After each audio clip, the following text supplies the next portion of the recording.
આપણે આ પહેલા પારિમાણિક વિશ્લેષણ અને એના ઉપયોગો વિશે અને એની મર્યાદાઓ વિશે વાત કરેલી છે. આજે આપણે પારિમાણિક વિશ્લેષણનો એક ત્રીજો ઉપયોગ જોવા જઈ રહ્યા છીએ. એઝ યુ કેન સી ટોપિકનો નંબર આપેલો નથી, કારણ કે આ ઉપયોગ આપણી ટેક્સ્ટબુક એટલે કે આપણા પાઠ્યપુસ્તકમાં આપેલો નથી, પણ આ ઉપયોગ પર આધારિત દાખલાઓ આપણા પાઠ્યપુસ્તકના જ સ્વાધ્યાયમાં મૂકવામાં આવ્યા છે. તો આપણે બેટર એકવાર આ ટોપિક જોઈ લઈએ, જેથી કરીને આપણને એ દાખલાઓ ગણતી વખતે પ્રોબ્લેમ ન થાય. તો પારિમાણિક વિશ્લેષણનો ત્રીજો ઉપયોગ છે. આપણે અત્યાર સુધીમાં બે ઉપયોગો જોયેલા. થોડું ફ્લેશબેકમાં જઈએ કે પહેલું તો પારિમાણિક સૂત્ર એટલે શું. તો આપણે એવું કીધેલું કે જ્યારે કોઈ ભૌતિક રાશિને તેના યોગ્ય ઘાતાંકો સહિત દર્શાવવામાં આવે, જ્યારે કોઈ ભૌતિક રાશિને મૂળભૂત ભૌતિક રાશિઓના યોગ્ય ઘાતાંક સહિત દર્શાવવામાં આવે, વધુ સારી રીતે કહીએ તો તૈયાર થતા સમીકરણને પારિમાણિક સમીકરણ અથવા પારિમાણિક સૂત્ર કહે છે. જેમ કે આપણે જોયેલું કે ભાઈ ઘનતાનું પારિમાણિક સૂત્ર m1l-3 છે, પછી પાવરનું m1l2t-3 છે, વગેરે વગેરે. પણ બીજા એના જે ઉપયોગો આપણે જોયેલા, પારિમાણિક વિશ્લેષણ એટલે બેઝિકલી શું હતું કે પારિમાણિક સૂત્રોનો ઉપયોગ કરીને ભૌતિક વિજ્ઞાનના કોઈ પ્રશ્નનો ઉકેલ મેળવવાની પદ્ધતિ, એને આપણે નામ આપેલું પારિમાણિક વિશ્લેષણ.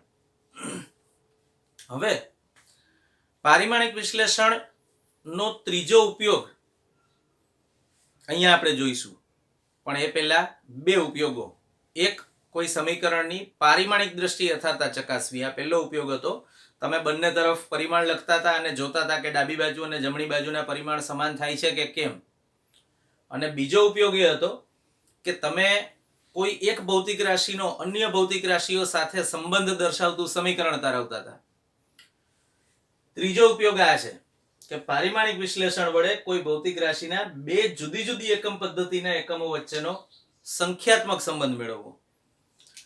હવે આ ઉપયોગમાં પહેલા તો સિમ્પલ વસ્તુથી શરૂઆત કરીએ તો આપણે જાણીએ છીએ કે MKS માં 1 કિલોગ્રામ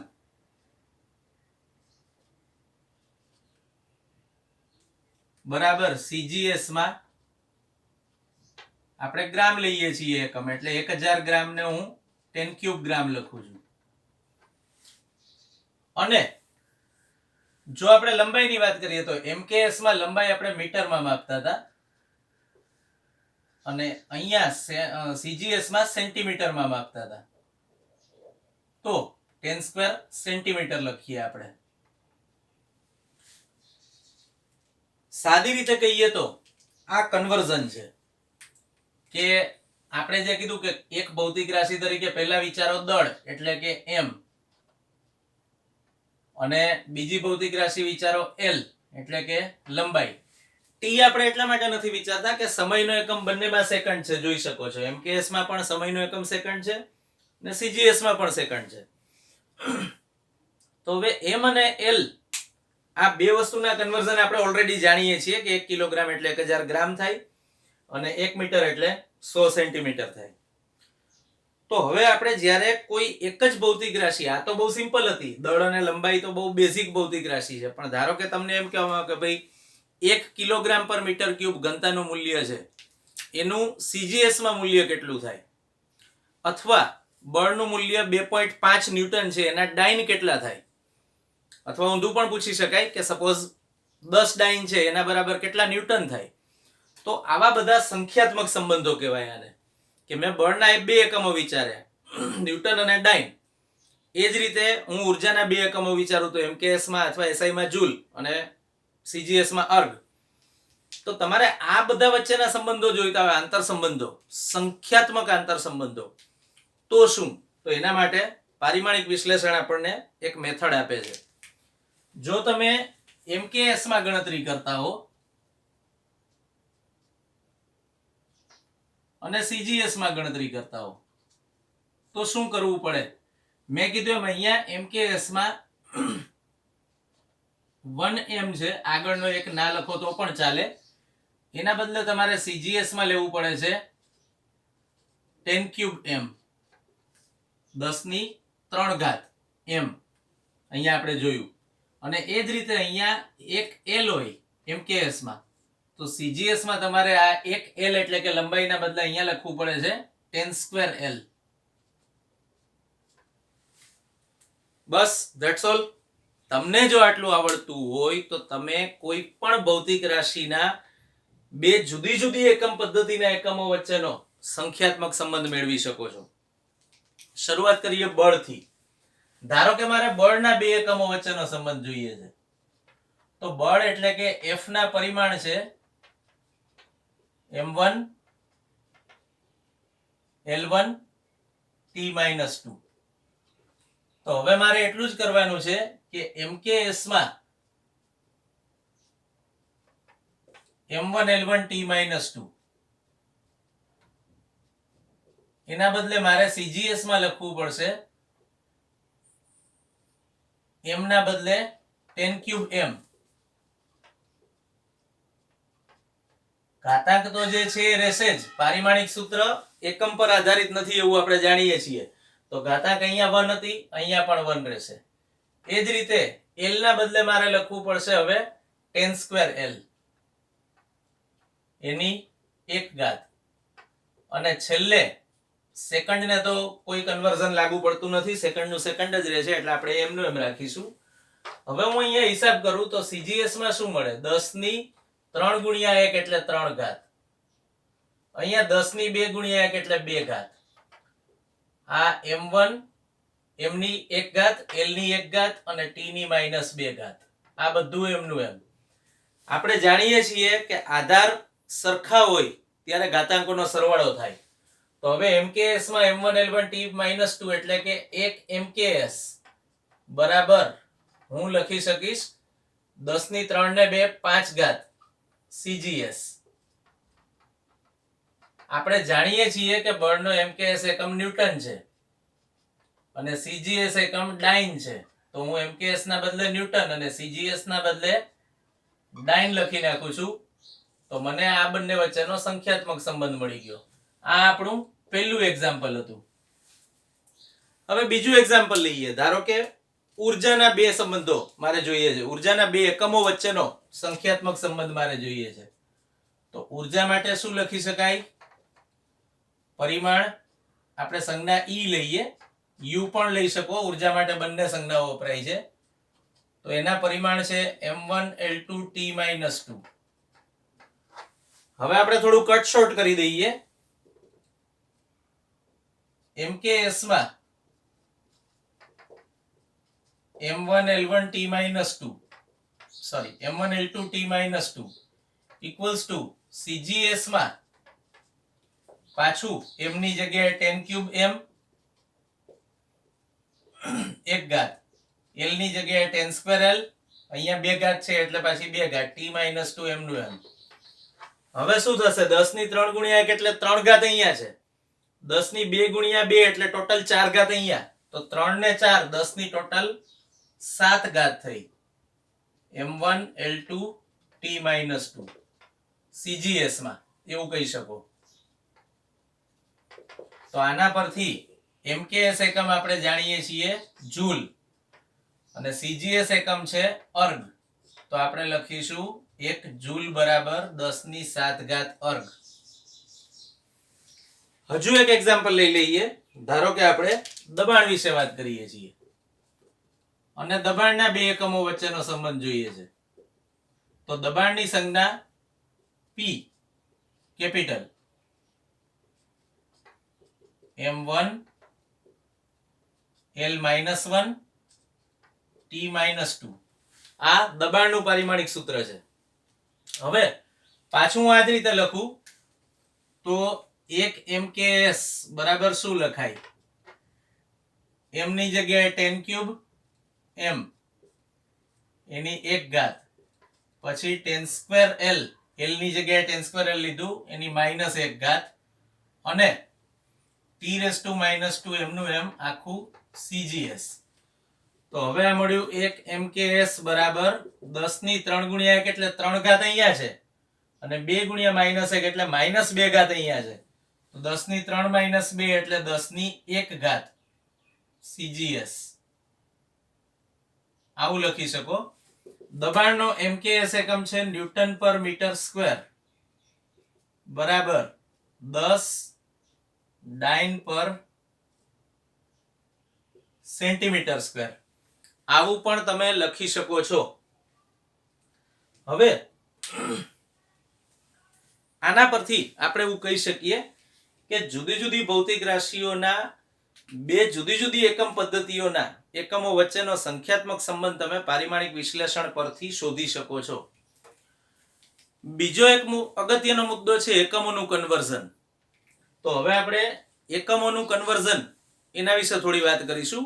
અને એકચ્યુઅલી આપણે જે ટોપિક લાસ્ટ ટાઈમ લીધેલો સાર્થક સંખ્યાઓ એમાં બાકી રાખ્યું છે, કારણ કે સાર્થક સંખ્યાઓનો ખ્યાલ આની જોડે જોડે હોવો જરૂરી છે, એટલે આપણે કટ શોર્ટ નથી કર્યું. આપણે એ મુદ્દો નેક્સ્ટ લેક્ચરમાં કવર કરવાનો છે. પણ પારિમાણિક વિશ્લેષણ અત્યારે લેવાના બે રીઝન્સ છે. એક તો સંખ્યાત્મક ગણતરીઓ અહીંથી શરૂ થાય છે, અને બીજું કે જે સાર્થક સંખ્યાઓનો ટોપિક છે ઇટ્સ લેસ ઇમ્પોર્ટન્ટ. કે તમને નિયમો આપવામાં આવ્યા છે બરાબર છે 2 પેજ ભરીને, પણ કંઈ એટલું બધું ખાસ ભલીવાર નથી. એટલે અગત્યનો મુદ્દો આપણે પહેલા કવર કર્યો છે.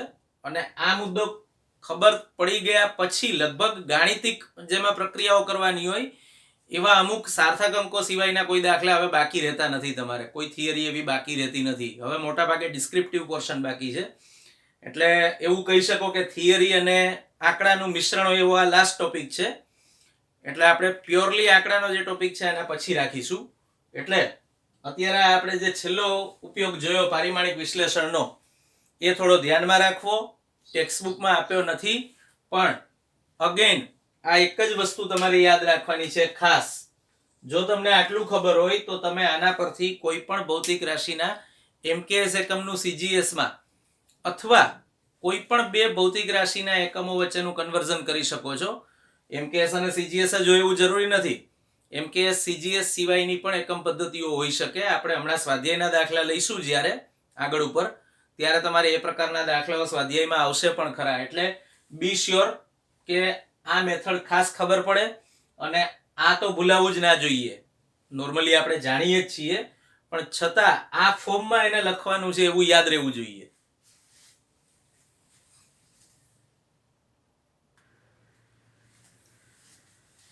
પાઠ્યપુસ્તકમાં તમને એક પરિશિષ્ટ આપેલું છે પેજ નંબર 203 પર, પરિશિષ્ટ A2 નીચેના ભાગમાં સેકન્ડ લોઅર હાફમાં, જેમાં તમને જુદા જુદા SI પૂર્વગો વિશે માહિતી આપેલી છે.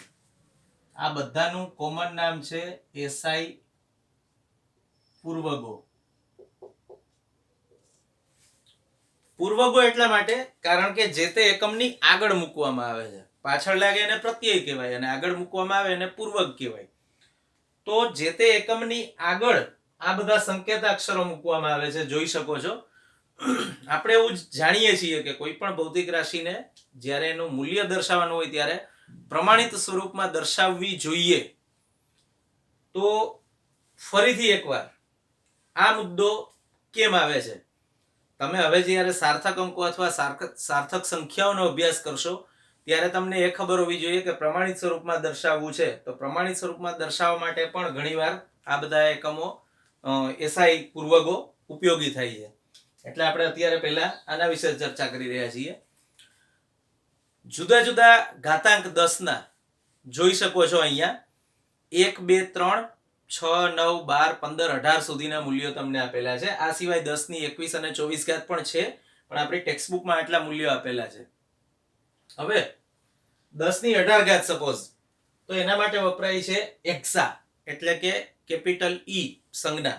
મતલબ કે જ્યારે આવું લખ્યું હોય કે 1 એક્સા ન્યૂટન, ત્યારે એનો અર્થ એવો થાય છે એક્સા એટલે 10 ની 18 ઘાત ન્યૂટન.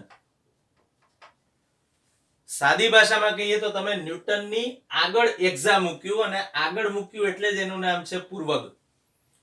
અને એક્સા દૂર કરો તો તમારે એને અનુરૂપ જે 10 ની ઘાતાંક અહીંયા છે એ મૂકવી પડે છે. આવી જ રીતે 10 ની 15 ઘાત માટે પેટા અને સંજ્ઞા P, 10 ની 12 ઘાત માટે ટેરા સંજ્ઞા T, 10 ની 9 ઘાત માટે ગીગા સંજ્ઞા G. આ રીતે બધા SI પૂર્વગો તમને અહીંયા આપવામાં આવ્યા છે. જો કે અમુક તો તમે જાણો છો. બહુ સિમ્પલ વસ્તુ છે. 10⁻³ એટલે મિલી થાય એ તમને ખબર છે. 10⁻² એટલે સેન્ટી થાય એ પણ તમને ખબર છે. અને 10⁻9 એટલે નેનો થાય એ પણ તમને ખબર છે. પણ ડેકા, હેક્ટો, પછી આ એટો, ફેમ્ટો, આ બધાથી તમે જનરલી ફેમિલિયર નથી, એટલે એ થોડા ધ્યાનમાં રાખવાના. બાકી 10³ એટલે કિલો થાય એ પણ ખબર છે, આપણે હમણાં જ જોયું. અને 10⁶ એટલે મેગા થાય અને 10⁹ એટલે ગીગા થાય. આ બધા મૂલ્યો આપણને જનરલી ખબર હોય છે, કારણ કે હવે આપણી ઇલેક્ટ્રોનિક ડિવાઇસીસ પણ આ ટાઈપની આવે છે. યાદ હોય તો, કદાચ નોટિસ કર્યું હોય તો, કે 1 MB ની ફાઇલ, 1 MB મતલબ મેગાબાઇટ્સ, 10⁶ બાઇટ્સ ની આ ફાઇલ છે એવું આપણે કહીએ છીએ. અથવા 1 GB ની પેન ડ્રાઈવ, તો G ફોર ગીગા મતલબ કે 1 GB એટલે 10⁹ B બાઇટ્સ જેટલી ડેટા સ્ટોર કરવાની એની કેપેસિટી છે. તો આ બધી આટલી ટર્મ્સ થી તો આપણે લગભગ ફેમિલિયર છીએ જ. આના વિશે પણ તમે જાણો છો, 10⁻6 માઇક્રો થાય, 10⁻9 નેનો થાય, આ બધાથી પણ ફેમિલિયર છો. તો જે 4-5 ઘાતાંકો બાકી રહે છે એ જ તમારે યાદ રાખવાની રહેશે. પણ યાદ રહેવી જરૂરી છે, કારણ કે આના પર આધારિત કન્વર્ઝન્સ તમને પૂછવામાં આવે છે. ધારો કે તમને આવો સવાલ પૂછવામાં આવે એક્ઝામમાં, જે પ્રશ્નો પૂછાય છે તે રીતે તમને એવું ના પૂછાય કે ભાઈ 1 નેનો એટલે કેટલા, 10 ની કેટલી ઘાત. પૂછી શકાય પૂછવું હોય તો, પણ જનરલી એના કરતા વધુ સારો એપ્રોચ એક રાખવામાં આવે છે. તમને જોડે એકમ મૂકીને આપવામાં આવે. આપણે સિમ્પલ એકમથી શરૂઆત કરીએ. ધારો કે તમને એમ પૂછવામાં આવે કે ભાઈ 1 સેન્ટીમીટર બરાબર કેટલા મીટર. આવો ક્વેશ્ચન છે એક્ઝામમાં. તો તમે જાણો છો કે સેન્ટી એટલે 10⁻². કશું નહીં, તો અહીંયા સેન્ટીના બદલે 10⁻² મૂકી દો. મીટર એમનું એમ રહેશે, તો તમારો જવાબ જાતે આવી ગયો. 1 સેન્ટીમીટર બરાબર 10⁻² મીટર. અથવા તમને એવું પૂછવામાં આવે કે 1 કિલોગ્રામ એટલે કેટલા ગ્રામ. ગ્રામ માટે ઘણીવાર ખાલી સ્મોલ g પણ લખવામાં આવે છે. gm પ્રિફરેબલ છે. તો 1 કિલોગ્રામમાં, કિલો એટલે 10³ અને g માં અહીંયા g વાપર્યો છે પણ અહીંયા gm લખ્યું છે, એટલે 10³ ગ્રામ. તો 1 કિલોગ્રામ એટલે 1000 ગ્રામ થાય. તો આપણે બધા સારી રીતે જાણીએ જ છીએ. પણ જ્યાં ક્યાંય અલગ કન્વર્ઝન્સ આવે ત્યાં થોડું ધ્યાનમાં રાખવું જોઈએ કે ભાઈ આનું રૂપાંતરણ કઈ રીતે કરવું. આપણે ધારો કે તમને એવું પૂછવામાં આવે, સપોઝ કે 10³ ગીગા ન્યૂટન બરાબર ખાલી જગ્યા માઇક્રો ન્યૂટન. માની લો કે આવો ક્વેશ્ચન છે, 10³ ગીગા ન્યૂટન બરાબર ખાલી જગ્યા માઇક્રો ન્યૂટન. તો હવે તમે અહીંયા બે પૂર્વકો જોડાયેલા છે, જોઈ શકો છો, ગીગા અને માઇક્રો. તો આવા કેસમાં કન્વર્ઝન કરવું બહુ સિમ્પલ હોય છે. ધારો કે તમને જે વસ્તુ ખબર નથી, જે અંક ખબર નથી, એને કોઈ બી એક સંજ્ઞા આપી દો. માની લો કે હું ડી આપું છું. ચલો, તો 10³ ગીગા ન્યૂટન બરાબર ડી માઇક્રો ન્યૂટન. મેં આવી રીતે લખી કાઢ્યું પહેલા તો. હવે બે બાજુથી ન્યૂટન કેન્સલ કરી દો. તો ડી બરાબર શું મળ્યું? 10³ ગીગા છેદમાં જતું રહ્યું માઇક્રો સામે, એટલે છેદમાં માઇક્રો. તો 10³ હવે ગીગા એટલે કેટલા છે જુઓ, 10⁹ અને છેદમાં માઇક્રો એટલે 10⁻⁻⁶. તો 10⁹ ને 3 12 છેદમાં 10⁻⁶. તો -6 જ્યારે ઉપર જશે ત્યારે થઈ જશે +6. એટલે 10⁻12 ને 6 18. આ તમને કોની કિંમત મળી? ડી ની. અને તમે ડી ક્યાં મૂક્યો તો? That's all. આ તમારો જવાબ છે. 10³ ગીગા ન્યૂટન બરાબર 10⁻18 માઇક્રો ન્યૂટન. અચ્છા, એકવાર તમે ગણતરી કરી કાઢી માની લો, પછી એ ગણતરીમાં કઈ ભૂલ નથી ને એવું એકવાર ચેક કરવું હોય તો શું? ગીગાના બદલે 10⁹ મૂકી દો પાછી. તો 10⁻³ ગુણ્યા 10⁹ ન્યૂટન બરાબર આ 10⁸ એમનું એમ, અને માઇક્રોના બદલે મૂકી દો 10⁻⁶ ન્યૂટન. તો 10 ની અહીંયા પણ 3 ને 9 12 થઈ, અને અહીંયા પણ 18 - 6 એટલે 12 જ થઈ. તો તમે આવી રીતે તમારો જવાબ ક્રોસ ચેક પણ કરી શકો છો. એક જ વસ્તુ યાદ રાખવાની કે જ્યાં ક્યાંય તમને બ્લેન્ક આપેલું છે ત્યાં બ્લેન્કની જગ્યાએ કોઈ બી સંજ્ઞા લઈ લો અને એ સંજ્ઞાનો ઉપયોગ કરીને સમીકરણ ફરીથી લખી નાખો. જે ઉડે છે ઉડાડી દો અને જે વસ્તુ તમે મૂકી છે બહારથી એને સૂત્ર ન કરતા બનાવી દો. વાત પૂરી. હજુ આપણે એક એક્ઝામ્પલ લઈએ.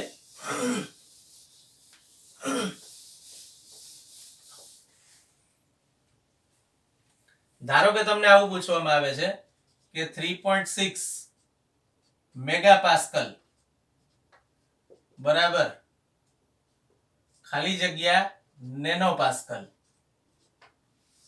તો પાછું હવે હું ડાયરેક્ટ રફ વર્ક કરી નાખું છું. પાસ્કલ તો બે બાજુ ઉડી જશે અને અહીંયા ધારો કે મેં ક્યુ ધારેલું છે તો ક્યુ બરાબર શું મળશે?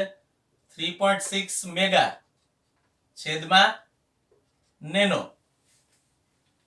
હવે મેગા એટલે 10⁻6 જોઈ શકો છો અને નેનો એટલે 10⁻⁹. તો 3.6 એમના એમ રહેશે. 10⁶ + 9 એટલે 15 જે તમારો જવાબ છે. પાછું જો તમારે ચેક કરવું હોય તો 3.6 મેગાની બદલે 10⁻6 લીધું. એ જ રીતે અહીંયા જે આપણે ધારી લીધો તો અંક જે શબ્દ સંજ્ઞા એની કિંમત 3.6 × 10⁻15 નેનો પાસ્કલ આવું લખવું પડે. હવે નેનો ના બદલે હું પાછું 10⁻⁹ મૂકી દઉં. જો 10⁶ અને 15⁻⁹ એટલે પણ ફાઇનલી તો 10⁶ જ થઈ. તો તમે આ રીતે કોઈ એક જ ભૌતિક રાશિના બે એકમો વચ્ચે સંખ્યાત્મક સંબંધ કઈ રીતે મેળવી શકો એ આપણે જોયું અને જુદા જુદા એસઆઈ પૂર્વકોનો ઉપયોગ કરીને તમે કન્વર્ઝન કઈ રીતે કરી શકો, મૂલ્યોનું રૂપાંતરણ કઈ રીતે કરી શકો એ પણ જોયું. તો હવે આપણે આના પછીની અગત્યની ચર્ચા પર જઈશું જે છે સાર્થક અંકો અને સાર્થક સંખ્યાઓ.